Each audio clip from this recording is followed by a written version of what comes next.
الحمد لله رب العالمين والصلاة والسلام على خاتم الأنبياء والمرسلين سيدنا محمد وعلى آله وصحبه أجمعين وخلفاء الراشدين ومن تبعهم بإحسان. أعوذ بالله من الشيطان الرجيم. ما أصاب من مصيبة في الأرض ولا في أنفسكم إلا في كتاب من قبل أن نبرأها إن ذلك على الله يسير لكي لا تأسوا على ما فاتكم ولا تفرحوا بما آتاكم والله لا يحب كل مختال فخور الذين يبخلون ويأمرون الناس بالبخل ومن يتول فإن الله هو الغني الحميد. سبحانك لا علم لنا إلا ما علمتنا إنك أنت العليم الحكيم. رب اشرح لي صدري ويسر لي أمري واحلل عقدة من لساني يفقه قولي واجعل لي وزيرا من أهلي رب زدني علما وارزقني فهما. ثم أما بعد. گرامی قدر بھائیوں بہنوں اور پیارے بچوں، سورہ حدید کی بقیہ آیتیں اور ان میں ان دقائق و حقائق کا تذکرہ.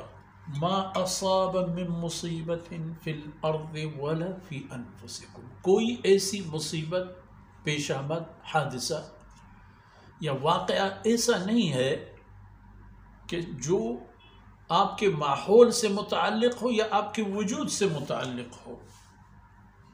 کوئی ایسی بات نہیں الا فی کتاب، مگر یہ کہ یہ سب پہلے سے طے شدہ اللہ رب العزت کی قضاء و قدر کے حوادث ہیں. ان کو اللہ فرماتے ہیں کہ ہم نے لکھ کر رکھ دیا ہے من قبل ان نبرأها، اس سے پہلے کہ یہ حوادث کو ہم وجود میں لے آئے. ان کی بظاہر تخلیق سے پہلے بھی یہ باتیں لکھ کر رکھ دی گئی ہیں. مصیبت فی الارض، وہ حوادث جو زمین میں آ جاتے ہیں، آپ کے ماحول میں آ جاتے ہیں، خدا نخواستہ کوئی زلزلہ، کوئی طوفان اور اسی طرح کی کوئی اور آفت، یہ فی الارض ہو گیا. قحط آ گیا، طوفانیں آ گئی، سیلابات آ گئے. ولا فی انفسکم، اور نہ آپ کے اپنے انسان کے اپنے وجود سے متعلق بیمار ہونا، مفلس ہونا، وفات ہونا، عزیزوں کا دنیا سے اور اس کے ہاتھ سے چلا جانا، برکت کا ہاتھ سے نکل جانا، یہ سب اللہ رب العزت نے لکھے ہیں. وَإِنَّ ذَلِكَ عَلَى اللَّهِ يَسِيرٌ، اور یہ کام، یہ چیزیں اللہ کے لیے بہت آسان ہیں. لمحوں کے 2-4 جھٹکوں سے آبادیاں بربادی میں تبدیل ہو جائیں، لمحوں کی بارشوں سے پوری ہستی بستی اجڑ جائیں اور پانی کے بہاؤ کے ساتھ تنکے بن کر چلے جائیں. ان ذلک علی اللہ یسیر، فرماتے ہیں لکی لا تأسوا علی ما فاتکم. یہ زندگی تو ہے ہی اسی طرح کی جگہ، یہاں کمانا اور ضائع ہو جانا یہ زندگی کا مقصد ہے. کچھ ہاتھ سے نکل جاتے ہیں، کچھ ہاتھ میں آ جاتے ہیں.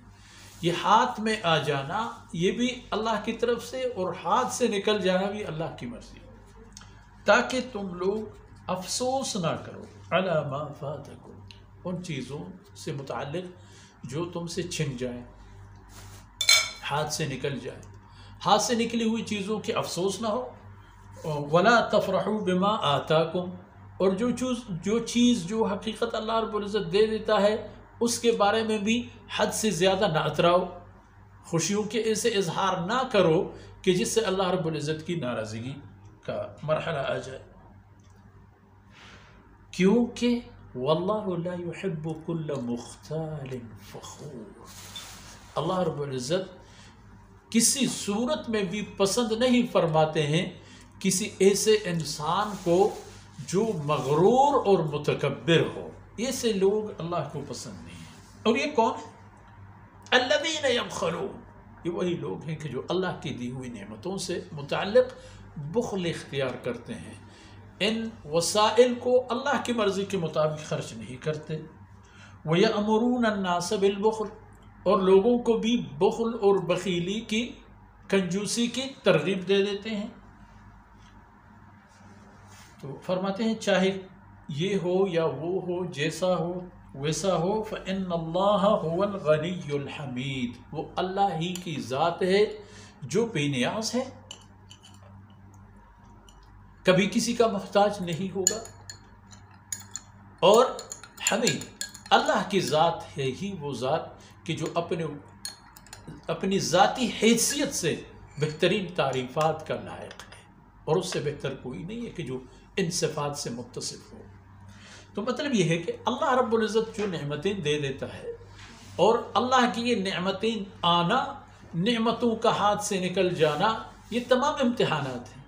آنے کی صورت میں خوش اور شکر اس کا معاوضہ، اور جانے کی صورت میں صبر اس کا بدلہ۔